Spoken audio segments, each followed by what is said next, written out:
Welcome back to the Listen Up podcast, where we will be analyzing Turn Blue by the Black Keys. The album came out in the year 2014, and it was picked by me, Jamie. We've got me, Nick, and Jordan here again. Hey, how you doing? Woo! All right. So I guess we'll start off by talking about kind of prior experience with the album and artist. Do either one of you want to go first, or? If this was a test, I would have gotten a 0% on it. I've Really? never listened to anything. Yeah, I've never listened to anything by the Black Keys or this album. So sad to say, I know you're disappointed. Surely there's something, because they've had a few really big ones. Surely somewhere in there you just don't realize it. You're putting a lot of faith in me, right? But I mean, like, Lonely Boy went damn crazy. It was everywhere. Lonely Boy I don't think I've ever. It was in I commercials. don't think I've ever heard of that song. Was Tighten Up ever. or Howlin' for You more popular? Both of them were pretty popular, but Tighten Up was like huge. It was used in like commercials and stuff, I think. And you've probably heard some of their music in commercials and like background in movies, because I know, I'm pretty sure I've heard "I Got Mine," which is like I think the biggest song off their album Attack and Release. I heard that in a movie or a TV show or something. Wait, it's called "I Got Mine"? Yeah. But that wouldn't be I as just big listened to- as like Lonely Boy and Right. stuff. Yeah, Lonely Boy Yeah, was I just damn skimmed. massive. Yeah, I just skimmed through it. I've never heard that ever before. So. But can I just ask why they're trying to copy the Good Kid, Mad City cover on this? Like, is that With kinda- the van? Yeah, are they trying to like that van I don't know, van just- actually is what they toured in for a while. They toured in that van. I didn't know Oh, that. dang. Yeah. Apparently it just smelled like cat piss or something. That's been an old I mean, there's an NPR actually it was a really good interview. It's an NPR interview with them, Dan and Pat. The two guys who are really the band itself. There's a lot of like supporting musicians and stuff whenever they tour, but yeah, it's at its core, it's Dan and Pat. Mm-hmm. Nick, do you want to add anything to that? Sure. So I don't really know when I think I discovered them either in middle school or high school. It was when El Camino came out. It was when it was out, and I think it was relatively soon after it came out. Was it But 2011, 2012? I think so. Something like that. I think it was 2011. Yeah, and I like really like loved that album, and I still like it a lot. And that was all I really listened to by them. I didn't really listen to any like older stuff by them back then. And then whenever Turn Blue came out, I was like, oh, this isn't El Camino. This isn't that good. And which is the album we're doing today. But I listened to it a few years later, and like and just a couple times over this past week, and I realized like how much I enjoy it now. It's quite good. It's probably one of my favorite projects by them. Yeah, dude, I definitely feel that. Yeah, I actually did say I kind of like this album a little bit. Oh, it's a spoiler. Whoa. Oh, sorry. I'll just give it a quick opinion. Yeah, I like, so for me, I love the Black Keys. I don't know. Wait, sorry, real quick. Can you tell us what got you into them? Like your origin story? Honestly, I don't know. So I discovered them around the time. It was around the time that El Camino came out. But then I also really like their album Brothers, which is the one that precedes that. And it's super good. And then later on, listening just to their back catalog. But I had a friend of mine who he was a huge Rubber Factory guy, which is one of their early albums. and it's really good. It's a phenomenal album, very bluesy. I think it's got a few covers that are pretty common blues, like well-known blues songs. Yeah, so I've always really dug their stuff. They've got a great album, Magic Potion. That one goes hard. It came out in like 2005, but it's still incredible. Yeah, I really like Thick Freakness. Mm-hmm. Yeah, that one's good. That one's their second album. Yeah, so I knew their catalog a lot, and then I was really excited. I just really gotten into them, and I was so hyped whenever they announced this album. And then when I heard it, I was like, okay, it's still good, but I was very much on the same. I hadn't opened up my musical taste enough to really like the kind of psychedelic feeling that this one adds a lot to, and so I was expecting another El Camino, which this is, very much not.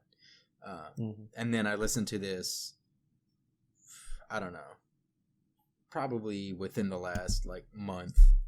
I just decided to listen to it and go through their albums again, and I heard this and it completely changed my mind. I was like, this is awesome. Oh. So you just recently came around on this album? I mean, I liked it when it came out, but I definitely, it wasn't in my top 3, and now this is definitely top 3 of my favorite albums by them. Dang. Yeah. Oh, okay. Not of all time. Talking about top 3 I really albums. like it. I was like, what? I would, if I had to pick number 1, I would still put Brothers over this one. Gotcha. But yeah, this one is just a phenomenal album. And then I was trying to decide which album to pick for my turn, and then I heard Weight of Love came on my just song library. I was listening to it on shuffle, and it came on, and I was like, oh, I gotta pick this. So okay, respect. All right, and so then I guess that actually kind of leads us into a nice segue. We can go ahead and start breaking down track by track, starting off with the aforementioned Weight of Love. Yeah, I love this song so much. I also love this song. Just spectacular. It's, listening to, it's one of those songs where you listen to it and you're like, okay, this is pretty good. And then you get, for me, I love the last minute and a half guitar solo. Because then it just really gets in and you're like, oh, so Dan just has to kind of be like, yeah, remember, I can play guitar really well too. Yeah, I love that. I really like I guess it's kind of like pacing of the song. It kind of there's some rise and fall of the energy throughout, and then just it all culminates in that last minute and a half of guitar, just psychedelic kind of soundscape. Yeah, see, I put that. I liked how it started off a little slower, and then, like you said, it added, or I added more instruments and vocals as it got more obviously toned out a little bit. But I like how it progressed also throughout the song. Yeah, I think it's if I remember right, I think it's 2 minutes of instrumental before you get to the first verse. It's 2 minutes. Yeah. Yeah, and around that first minute is kind of when it's slower and spacey, and then they get into the drums and bass at the beginning. Yeah, it's great way to start an album, to just kind of start off and be like, okay, the stuff you've heard before, that's not what this is. Yeah. I mean, I love this song. Like I said, it's the one that I heard it and I was like, okay, I gotta do this one. I know, it's just. I also said, I like the harmonies. It was just a lot of these songs. This is gonna be a weird comparison, but it could be the end of a series of a TV show or something. I get it. I get what you mean. Yeah. It's like they're panning out and showing all the characters where they are now. It's just right. I don't know.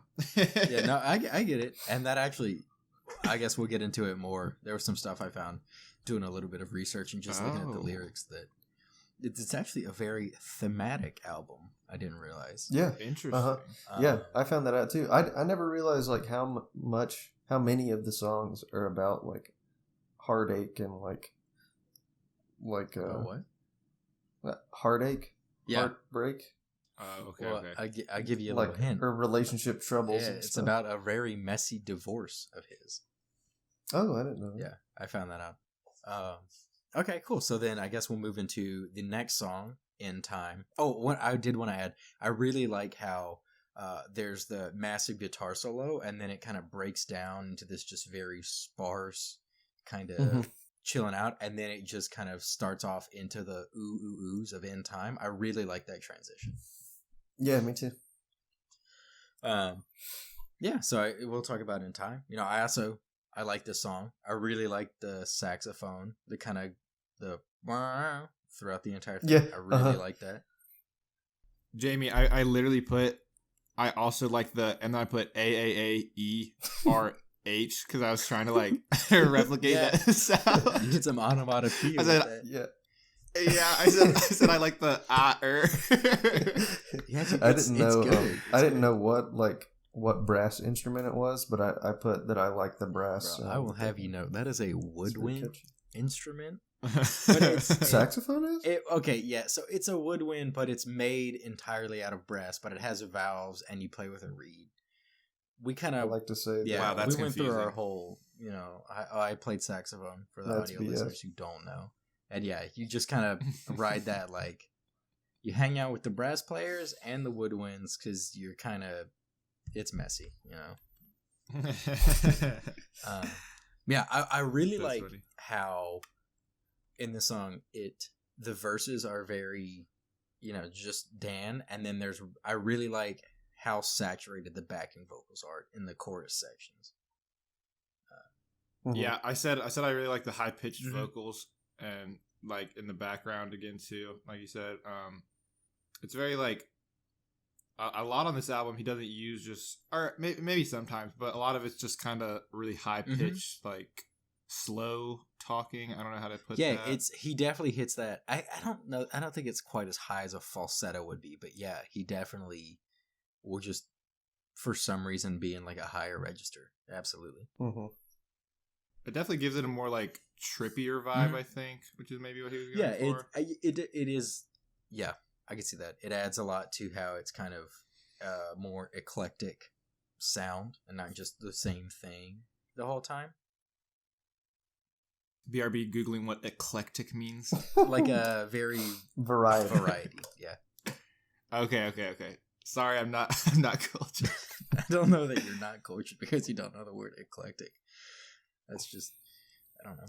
I felt like that. Thank you, I've Jay. been listening to podcasts recently, and people keep saying words that... Well, I'm listening to one podcast, 3 Questions with Andy Richter. He keeps saying, like kind of big words, like medium to big words that I just don't understand. Does he throw in a few gubernatorials in there? Yeah, a couple eclectics, a couple. He said one this morning. I can't remember what it was, but I was like, Well, it's because having a podcast just makes you 15% smarter. Exactly. That's what I was gonna say too. Okay, well, I've completely lost track of this song. What were we saying? Now I have a 60 IQ instead of a 45 IQ. Nice. But yeah, we were on In Time. Yeah. Me and Jamie pretty much said what. Do you have anything else to add, Nick? Not really. No, you guys honestly said everything. Yeah. I think the standout thing from the song is that saxophone. Like it's just like a signature thing of the song. Yeah. And the cooing at the beginning. Okay, so then I guess we'll move into the title track of the album, which is Turn Blue. He said it. He said the word. Which I really, you know, I really like this song. I like the shift in mood, how it kind of starts to get, especially if you listen more to the lyrics that he's saying, it definitely gets more, you kind of move into like a melancholy state. Yeah. I guess. Interesting. I think I agree with that, but the same reason that you like it, I think that's why I don't really like this one that much. It's weird how little this song is talked about when talking about like good songs off this album, that you're not alone in that. Like, it's not like a well-loved song, which is funny because it's the title track of the album. Yeah, and that's kind of how I feel too. Like it's one of my like least favorite songs on the album. Yeah, but and I still enjoy it, but and I don't think it's the change of pace, because generally I enjoy that in like a lot of music. I think it's more like it's just like the instrumentation, or like the way like it's the rhythm is very like punctual in certain parts. Like it almost like starts and stops. And I usually really enjoy that with faster paced like rhythm. But for some reason it just hits me different with that song, and I don't like it a whole lot. And like the like the weird it's just different. The whirring it's sound? like a synth, or yeah. Like I haven't really gotten used to that in all the times I listen to that song. And I do enjoy the message of the song. And like I when I read the lyrics, I thought they were like pretty neat, just like all the other songs on this album when I really sat down and listened and read the lyrics. But just the music of the song, it's been difficult for me to get behind. I think I like this song more of in the how it fits into the album, because it kind of serves as like a taking the first two songs. They're not like super sad. They're not like sad. But then I guess there's a line in the song where he says like, "Before my world turns blue," and the rest of this album to me feels like you're in kind of like a different place. So I think on a micro scale, like the big thing for me is I really like that the like muted, it's either a bass or a muted guitar riff in the background. I like that. I think I did kind of like that too, actually. It's a little bit funky-ish, I guess. Yeah, I know what you're talking about. Yeah, I like that. But then for me, I like it more because it feels like it kind of moves you into a different place than you were the last two songs, if that makes sense. Like it more of an overall a functional piece rather than necessarily individual instrumentation and stuff. So I get that totally. Anything else? Or all right, y'all good? I think I'm good. Okay, yeah. I think I'm good. Yeah, so then we'll move into the next one, which is the one that I remember as being. I think this one got the most like pop culture success, like radio play. I think it was the lead single. Yeah, it was definitely the biggest single they put out, and I'm pretty sure the first one that they put out. I don't know, it's been a while. Yeah, which is Fever. I don't remember if I said that. Okay, yeah. Which, I mean, I like it. It's a good. I think it was the first single and it got the most successful, but I think that's also because it's just very good overall. Yeah. I said I liked it a decent amount. It had a little funkier vibe to it. Yeah. It had a little more like a beat. Yeah, that was the bass line definitely like is. Yeah. It's like a little faster too than the last song. Also. Yeah, I think this one is probably like the fastest tempo on the whole album. Really. Yeah, probably. Maybe the last. I'd have to agree with you. We'll get down there, but it's definitely Although I do think. Okay, so I don't know if you get it when you listen to music, but when I listen to stuff, it's not that I see color. That's called synesthesia. My dad has that to some degree. But I think of songs in, like, colors, kind of, subconsciously. And Fever, compared to Turn Blue, feels like a very warm song. Like a light red. I don't know.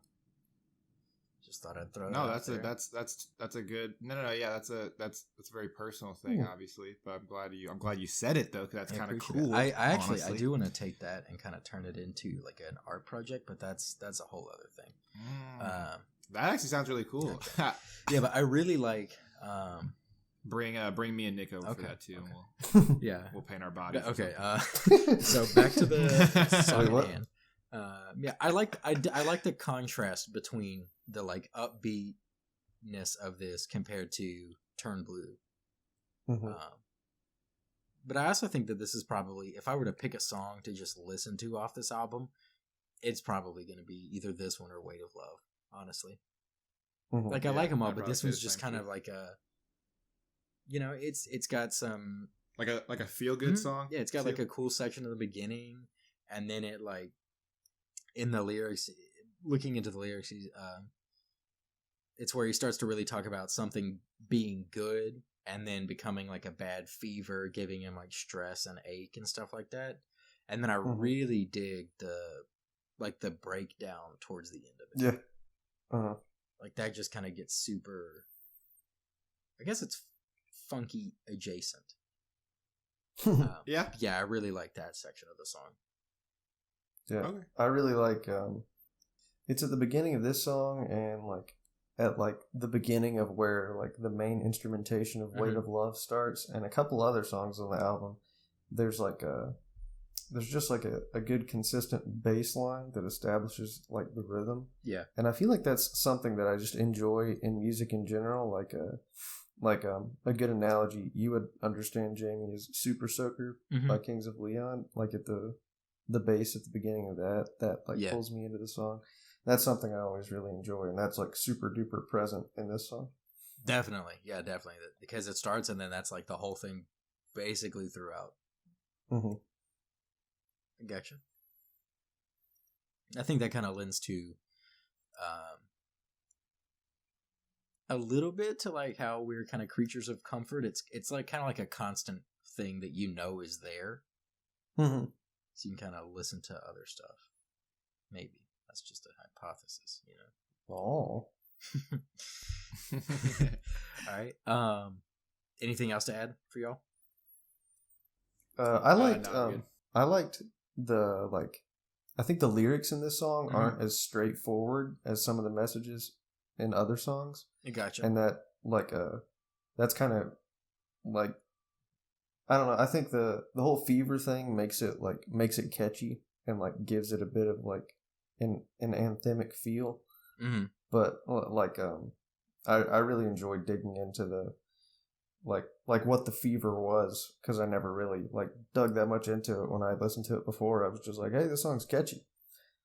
But like you were talking about earlier, just like that was basically what I found as well. I gotcha. I thought it was a neat juxtaposition to the upbeat nature of the song. It was cool.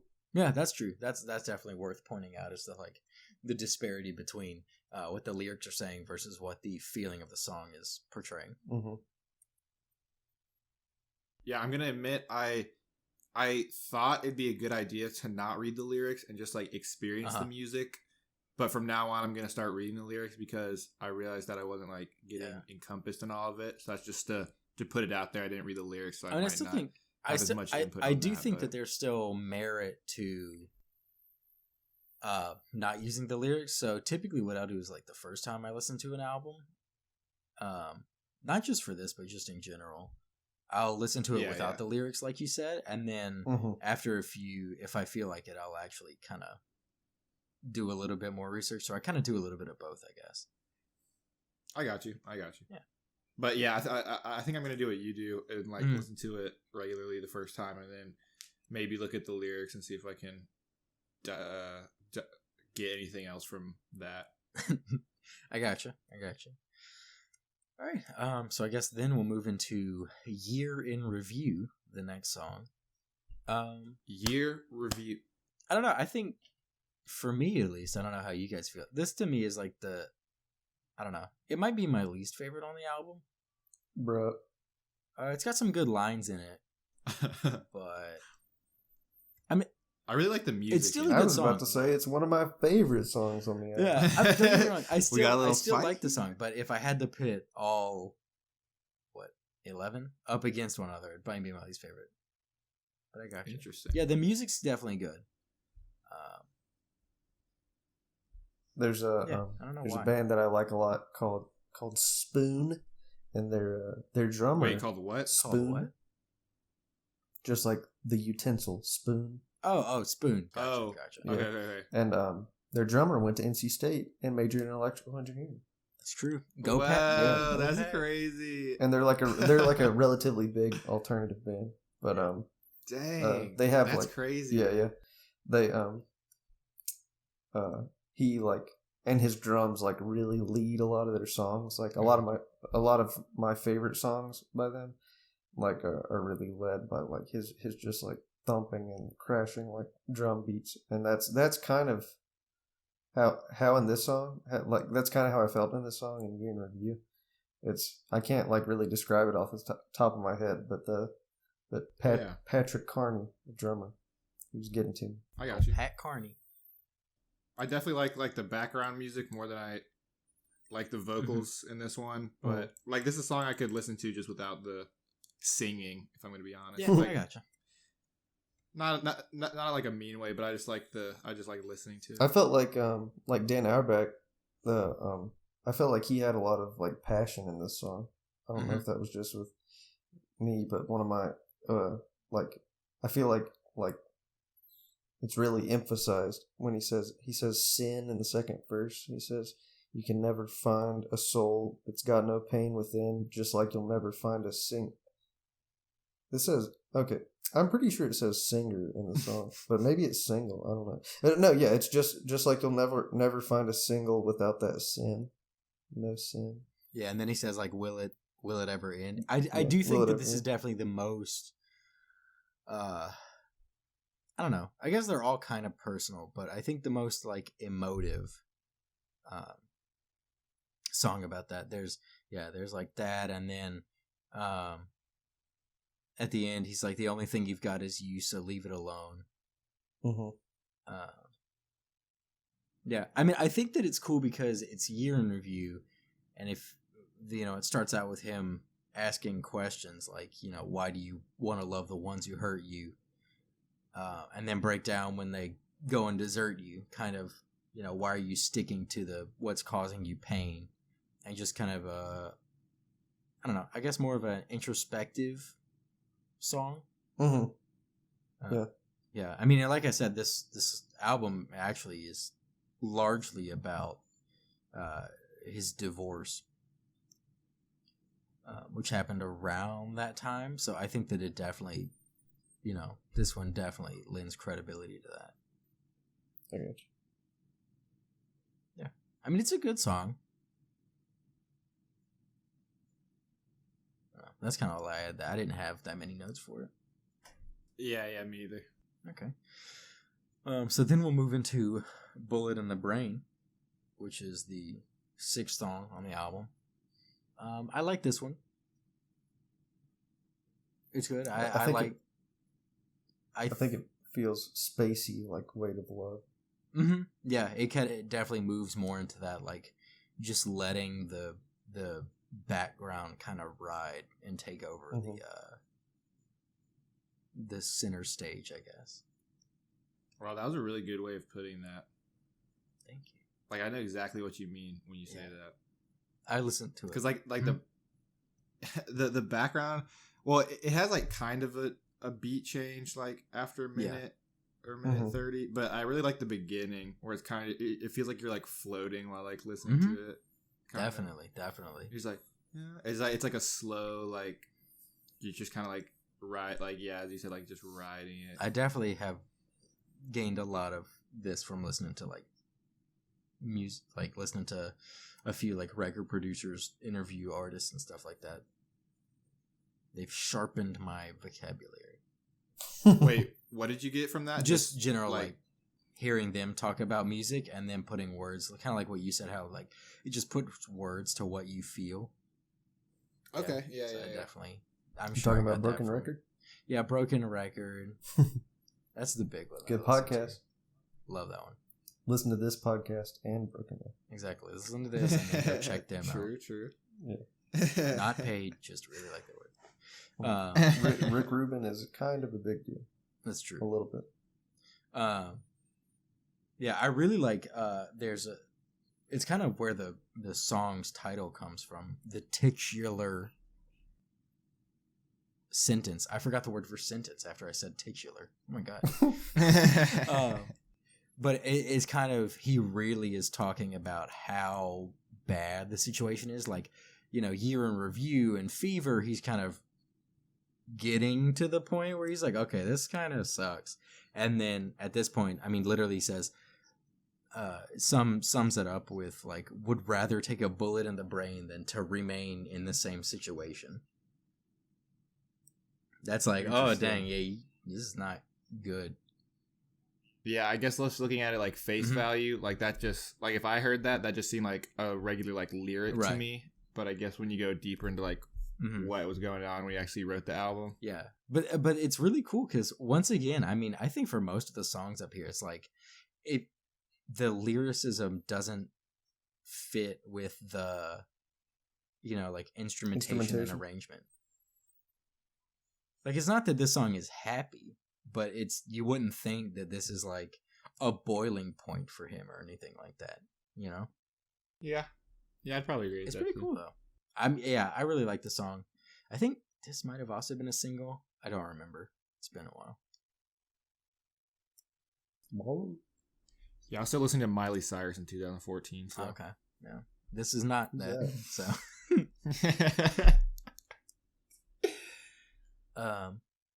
Yeah, I like the accompaniment during the chorus again. I think it's got pretty cool backing vocals that come back in on the chorus sections. Yeah. I just like the beginning of this one a lot. I don't, it's kind of meh from there, just for me. I gotcha. I think you wouldn't be alone in that, probably.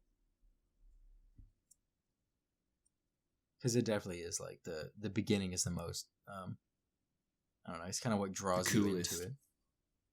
Yeah, I got you. Nick, do you have anything you want to add? Nope, I was just scoffing at Jordan's opinion. What? You were what? Oh, did you not hear it? I did a couple stupid laughs. I guess they didn't come through. Not being your friend right now. No, it's not. Does it sound bad? No. No. Cutting out on Discord. When you talk a little quieter, I think it cuts it. Oh, okay. What'd you say though? I just, I think you said you really liked the beginning, and the rest of the song was like meh for you, and I went, huh. Yeah. Oh, okay, that makes more sense. Gotcha.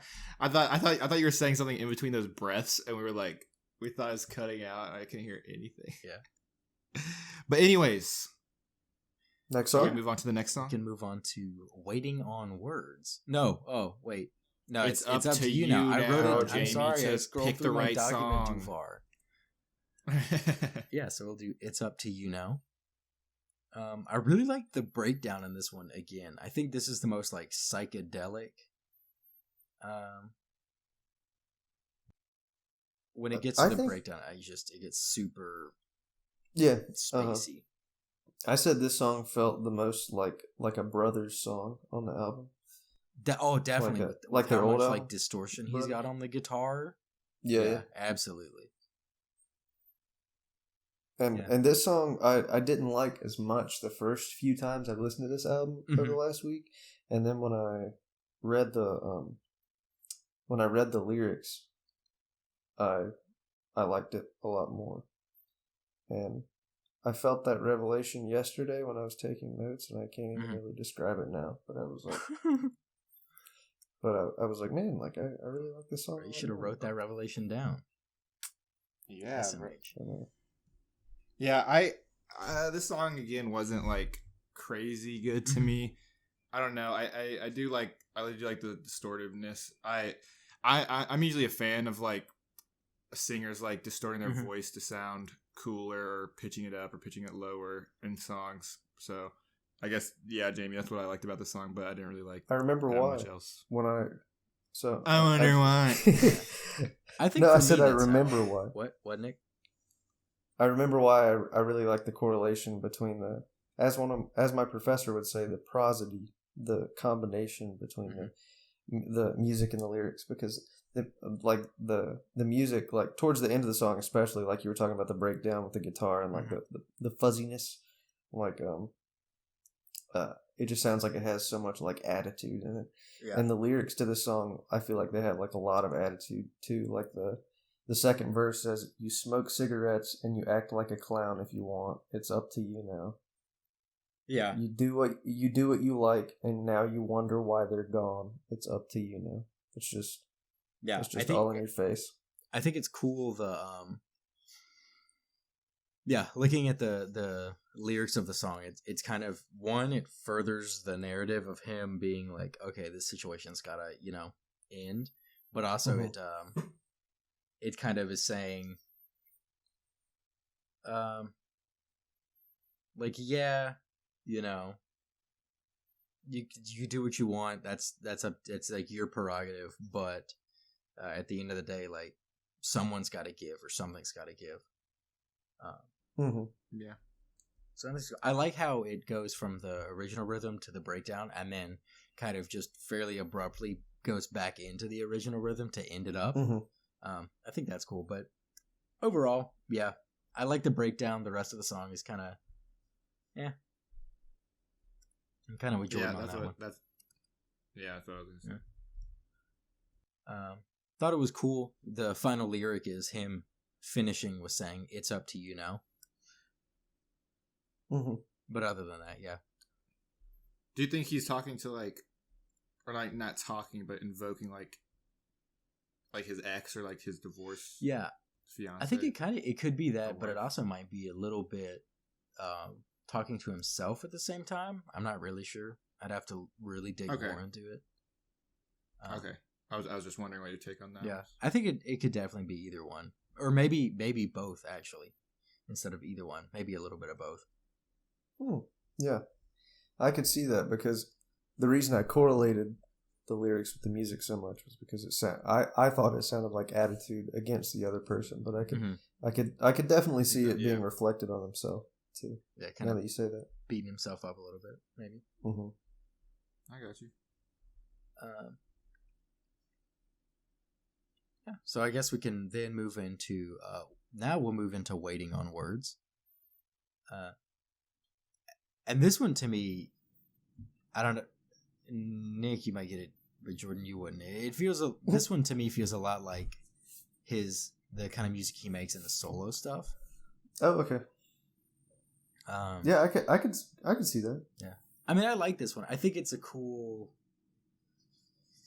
take on the part of a failing situation or relationship where it's kind of fizzled out and it's come to some sort of end, but then both people are playing a little bit of like a game of chicken. Like, everyone's ready to move on, but like they're just waiting on the words of the other person to like kind of pull the plug on it.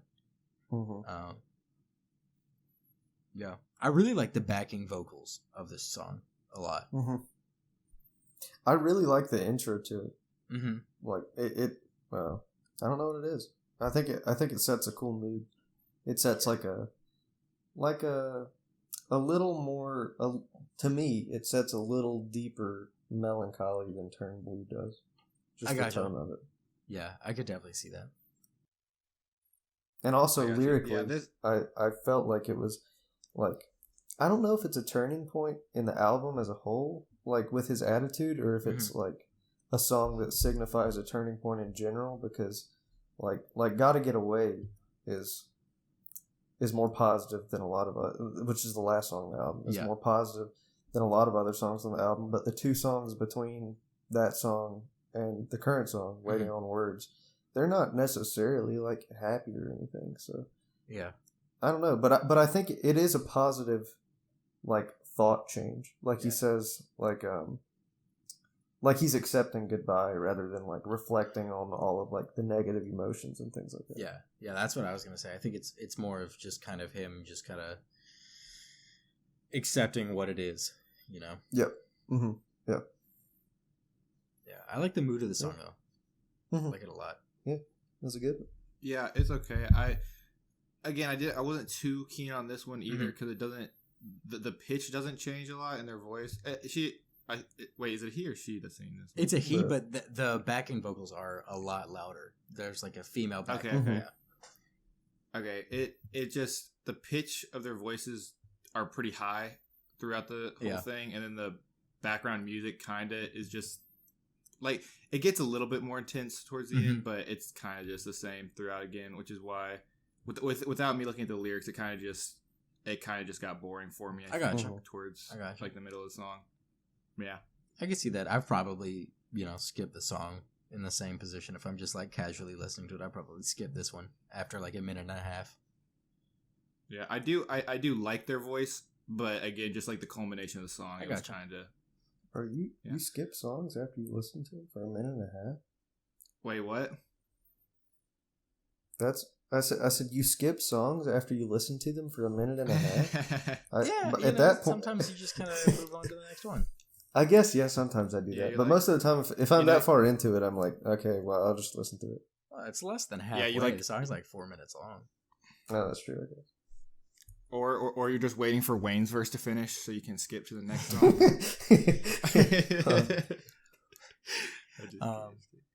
Yeah, so I guess, do you guys have anything else to add? Nah. I don't think so. All right, so then we will move into the next song, which is 10 Lovers. A really funky bass line on this one. I really like this. This is one of my favorite songs on the album. Mm-hmm. Yeah, I think I really like this. This was definitely one where I got a much larger appreciation for the song over the last probably 10 days. It was a pretty popular one when it came out, but it just didn't do it for me. And then I don't know what changed between my previous listen and then just within the last 2 to 3 weeks that I've been really having this album on repeat. I really like it. No, yeah, it definitely has a really upbeat and like funky vibe to it, and it's just a fun song to listen to again. And it's really cool how if you look at in an arc, like some sort of like a narrative arc, I guess, it's kind of moved past the point where it's like the two people have gone, and then he talks about just how like shameful and sad he is. He could have just said, I'm sad, there's shame, whatever, but he literally says, not only is it like, one person's gone, but it's like 10 other people have died. That's how bad this feels. Mm-hmm. Yeah. And that's in such contrast with the musicality of it. I think that's pretty neat. Oh, cool. Yeah, but I like this one a lot. Very funky. Quite. See, I said I like the high pitched noise in the background. Yeah, it's like it's some kind of synthesizer. It's got to be like swelling into the chorus and stuff. Like the say that again. Sorry, I was talking about like swelling into the chorus and stuff. Like the yeah. Like I really like the swells kind of moving into the choruses. I was gonna say that. I really like that. Yeah, I think that is what I'm talking about, Nick. I like the synthesized stuff. I feel like, and see, it's kind of weird. I'm a big synth guy. I was gonna say it's kind of weird how like my music taste reflects like in some of these songs that I like more than others because it has areas that are the same as what I like usually in my music taste. I just thought that was kind of neat and cool. Yeah, man. Yeah, I figured this one would be a lot closer to what you typically align with than Willie Nelson. Yeah. Sorry about that. Yeah, I think looking at this one from if you kind of zoom out a little bit and are just listening to the album, this is definitely like the feeling of the song. It feels like I guess like before it was like rising action, and then this is kind of like that release feeling. It's like the climax of it, Yeah. Yeah, dude. I like this one. Me too. I think we're in unanimity. Yeah, I think that's we say we like this one.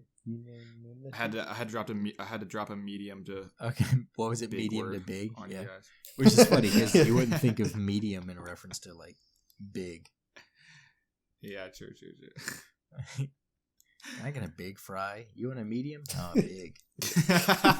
Well, it's like small, medium, big. Yeah, it's just weird because normally you would go like small, medium, large. I don't know what that because that's not like a grammar thing. The U.S. Kind of the U.S. fast food industry has changed you, Jamie. Is that what it is? I don't know. Next time I go to McDonald's, I'm gonna say, "Hey, give me a big fry." They're gonna understand you. What freaking size? Is it? But they're gonna understand. But you're gonna get a look. Like, this dude just ordered a big fry. They'll understand, but you're gonna get roasted. What if they give you one big fry?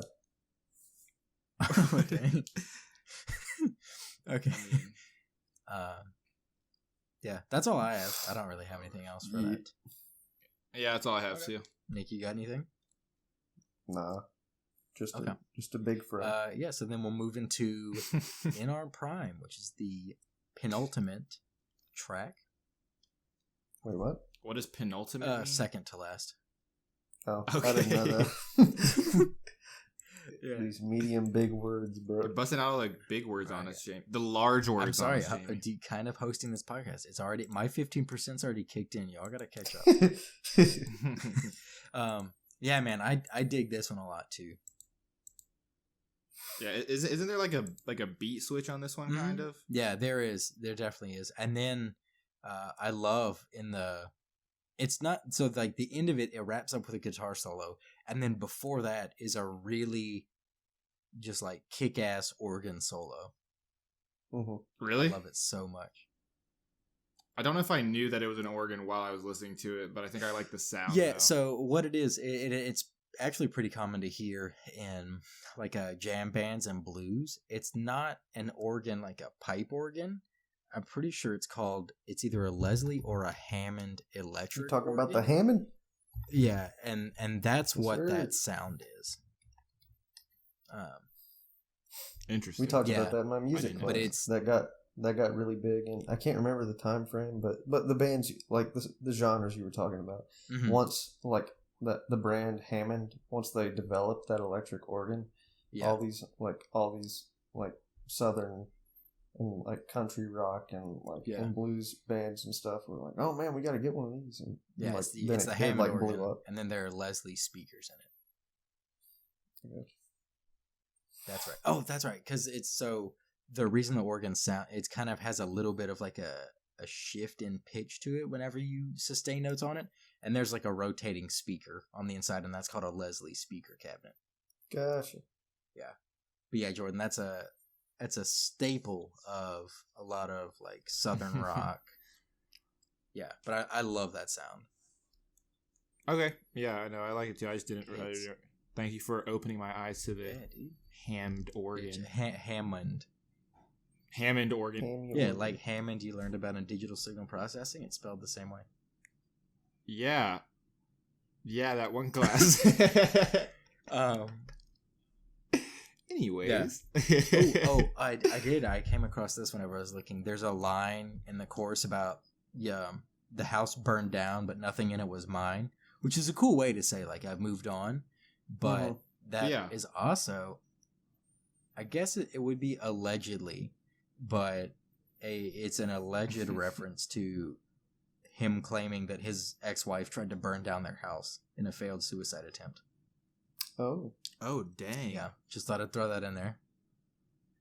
Wow. Yeah, but I think it's a really poignant kind of reflection on, what once was but kind of is no more.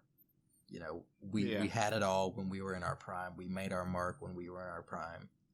Just kind of acknowledging that the change has come. What was the line one more time? Which one? The one about the house burning down? Just like the house burned down and nothing there was mine or something like that. Okay. Something close. Okay. Yeah, he says the house a little bit, so the house burned down, but nothing there was mine. We had it all when we were in our prime. Yeah. I don't know. It's really good. It's made Vic cry multiple times, but I think, this song has hit me in like the right mood a couple of times where tears have been brought to my eyes, and I'm like, oh my God, what? Wow. Is it because like it's just so deep and he just gets it deep into his feelings on this song? I think it's that, I don't really know. It's only been a couple of times. It hits Vic more often. I got you. But yeah. So my note was, if it hits you at the right time, it can make you cry. I'll make sure to listen to this when it's 2 a.m. and I'm just on a street corner. Or if you're like, man, I miss, being younger. Nobody? Oh, yeah. No. I got you. Yeah. I don't really have anything else to add to this one. I don't know about y'all. Yep. No, I just really like the beat switch. Gotcha. Nick, anything else? Nope. All right. Well, then with that, we will move into the final track, Gotta Get Away, which is the most different on this album. Yeah. I said I think this is the El Camino Token song. A little bit, honestly. Like, it definitely Yeah, harkening back to stuff like Nova Baby, Hell of a Season. Yeah. Gotcha. Yeah, this definitely, and like you said earlier, I think it's also the most, I guess, positive song because it's just kind of like, I'm out, like I'm gone, moved on, like we're done. Yeah. Yeah, I wrote that it's a feel good song and it's like has a lot of uplifting like music or vibes to it. Yeah, I said it shocked me when I first listened to it. Yeah, like the album. Why? Because you had listened to the rest of the album? Yeah, like the first listen through, and then you hear this, and you're like, what the heck? Is this the Eagles? Yeah. The Eagles. I wrote that I think it's really cool that the good mood like contrasts most of the rest of the album, and like the album ends on a high note, like because most of the album is about like the emotional like dips and valleys of like heartbreak because he's like going through like a divorce, and like this song is if it symbolizes the end of that, it symbolizes a good end that you'll make it through and you'll get out, like that's like the message. Yeah, man. I definitely, all of that is definitely how I feel, especially looking at the emotive flow of the entire album. This is definitely like ending on a positive kind of, I guess, like I think Jordan, you said it, like a more feel good ending. Yeah. Mm-hmm. I'm glad he did that too. Who wants to see the main character die at the end? Like, see him nobody right away to get away from the, I guess, villain? The bad times. Yes, the bad guy. And I think it's cool. I think it's a cool wrap up for how different it is than the rest of the album. I really like that. I would agree wholeheartedly. You guys have anything I second your wholehearted agreement. Any final notes for Gotta Get Away? Final thoughts? I don't think so for me. I just really like the song. It's just a good song overall. Yep. Nicolas Cage, do you have anything to add? Nope. All right. It cut out, but I think you said nope. Yes. Yeah. All right. So, I mean, then that'll conclude our individual breakdown. And then I guess we kind of can just talk about our overall thoughts of the album. And then also, a friend of mine, David, I mentioned him on the last one. He said that he thinks it'd be cool if we added like a kind of rate the album. So what we'll do is we'll rate the album out of 10 individually, and then we can average it, and that'll be our group rating. Oh God. Yeah. So I mean, I already talked about it ad nauseum, but I love this album. So I'm interested to hear what y'all think about it. Okay, so yeah, I liked it more than I thought I would. Again, I literally don't think I've ever heard a Black Keys song in my life. Again, I maybe could have heard it in a movie, but I feel like that's still not like an accurate representation of songs sometimes when you like have like a scene going on with it. Like that's a little different. But again, I've never I didn't really know what to expect. So we're like, you and Nick already had background on them, and this sounded different to you guys. This was my first experience with them. I gotcha. So again, it was a little psychedelic. It was a little funky. Again, it was better than I thought it was going to be, but still, I wouldn't say, I don't think I could listen to most of the songs just like in my free time. Again, like, what was it? Weight of Love I really liked, and Fever I really liked, and Gotta Get Away. Again, even those songs I don't know. Weight of Love I could probably listen to again and not like force myself to or skip, but yeah. Overall, I'd probably give this, in terms of like listening again, I'd probably give it like a 4. Okay. Again, I know that I feel so bad, but I feel like how much I'm gonna listen to it after I already listened to the songs, that plays a big impact in like my music taste, because I like learning like the lyrics and like listening to the beats over and over again. And if I don't think a song or album is, I'm gonna listen to it again. I gotcha. I think that'll decrease it's it a bit. that's your opinion. you know. Yeah. But I liked it overall. Gotcha. I liked it overall, though. Nick, what about you? What are your closing thoughts? I think one statement that sums up my opinion of the album is like not every great song is like a banger that you just like love to like listen to, that gives you like a lot of energy, I guess. And that's not a dig at you, Jordan. I know you really like songs that give you a lot of energy. I just realized that could have like subtweeted you, but like that was my, that kind of sums up my overall opinion of the album, because I'd probably give it like especially listening to it and really like thinking about it over the last week, I'd probably give it at least like an 8. Like gotcha. I just really like the message a lot. Love all the instrumentation and the experimentation that they did on the album. But it's a cool like concept. It's just a good theme. Mm-hmm. Yeah, I mean, I just really, really enjoyed it. Weight of Love's awesome. 10 Lovers is awesome. Gotta Get Away, Fever, awesome. Gotcha. Yeah. So are you gonna give it an 8 out of 10? I'm giving it an 8. Yep. Okay. Yeah, I said at least. I'll go with 8. Okay. Yeah. I mean, I really like the album. I definitely came to like it more when I delved into more of the lyricism about it. Just kind of really digging into not only how emotionally it rises and falls, but then also looking at the lyrics and kind of what is going on behind the scenes. Okay. Yeah. You know, when I first listened to it, I didn't just have the appreciation for this kind of music. And then in the ensuing, I guess 6 years since 2014? Yeah, I like this one a lot more. I would probably give it... I'd give it a nice 8.5, I think. Okay. Can we do half points, or do we have to do whole integers? Yes. I'd say so. No, you can do half. We don't need to break it down to quarters, but we'll do halves. I'd give it an 8.5 out of 10.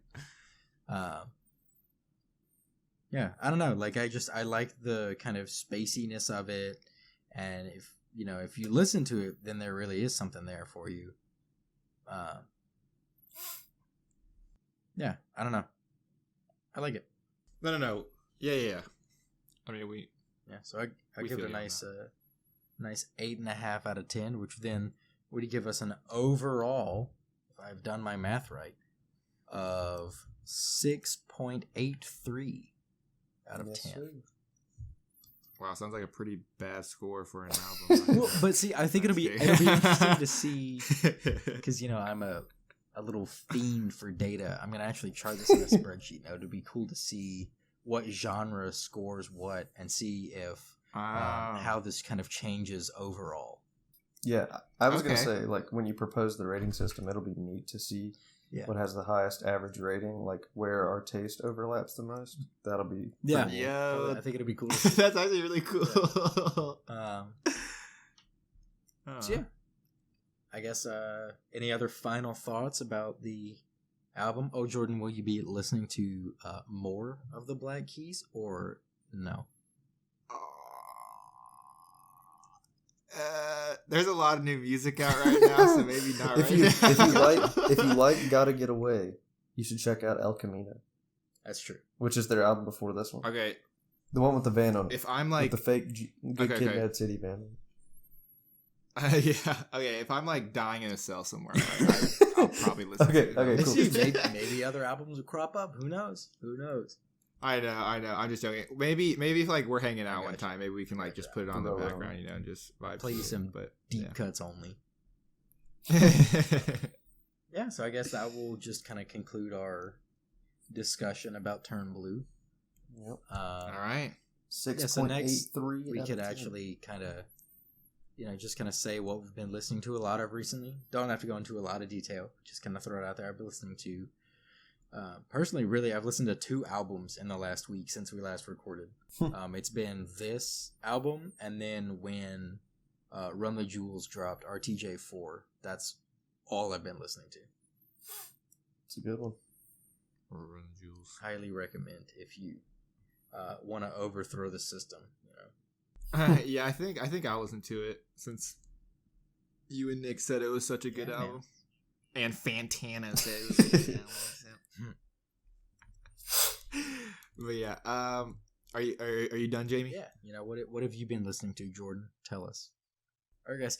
So I was gonna say Nick could do it, and then you could go, and then whenever you're done, you can lead into what our next topic's gonna be. Okay. Yeah. So, let's go ahead. Yeah. Well, like, I've been listening to a bunch of random stuff recently, but today at work I listened to 2 Sturgill Simpson albums. And a band that's like mostly instrumental. It's like kind of structured jazz, but also they like incorporate other elements into their music. They're called Bad Bad Not Good. I like them a lot. Listened to them yesterday. They're a group of Toronto, like 20-something-year-olds who went to some sort of school of music in Toronto, and they dropped out to just make their band, and they made a lot of rap instrumental jazz covers at first, and they did some stuff with Tyler the Creator, and yeah, they're pretty cool. Sounds like Jordan might check them out. Yeah. All right, cool. So, Nick, are you good? Yep, I'm good. Yep. What? Yeah, I'm good. Yep. Okay. So since I'm working now, I listen to music throughout the day a lot, and I've been listening since I usually listen to Apple Music, but I've been listening to Spotify on the computer because I don't even know if a UI for Apple Music exists. It probably does, but it sucks on Windows though. So I've been just I've been trying to like migrate to Spotify, and so I've been listening to a lot of singles by rap artists that kind of just like blow up. Like there's this one called Dago by his name's K God, but like I go on his thing and like it's like it has 2 million plays, and then his second highest song has like 20,000 plays. So it's like I'm trying to like discover, maybe not like, I don't know, I'm just trying to listen to more singles by like other artists. Maybe they have like a different style that I like. But I've gotten into a really good album like the past week or so, and it's the album I'm actually gonna do for next week. Like okay, so I didn't listen to this album a lot. Like I listened to like one song on it, but then I was like, okay, I'll listen to all the songs, and I love them. What is it? So without further ado, next week we'll be listening to Meet the Woo 2 Deluxe Version by Pop Smoke. Gotcha. Okay. Do you know who that is? Yeah. I've heard of him. I've at least heard his name. He unfortunately died, I think, end of February. And I didn't really hear about him before that. Like, I'm not like 100%. I did not listen to him before he died. But then I was like, one of his songs came on Spotify a couple weeks later, and I was like, wow, his voice it sounds really good to me. And so then a month later, which is like last week, was like, I really listened to all his stuff, and I was like, wow, I really like the way I really like his music, and I really like the way he talks too. So, right. Well, cool. Yeah, sounds good. Meet the Woo 2 Deluxe Version. There you go. Deluxe Version. All right. So then that will bring our episode for this week to a close. So yeah, if you want to kind of analyze along with us next week, you can catch that, and then we'll talk about that for next week's episode.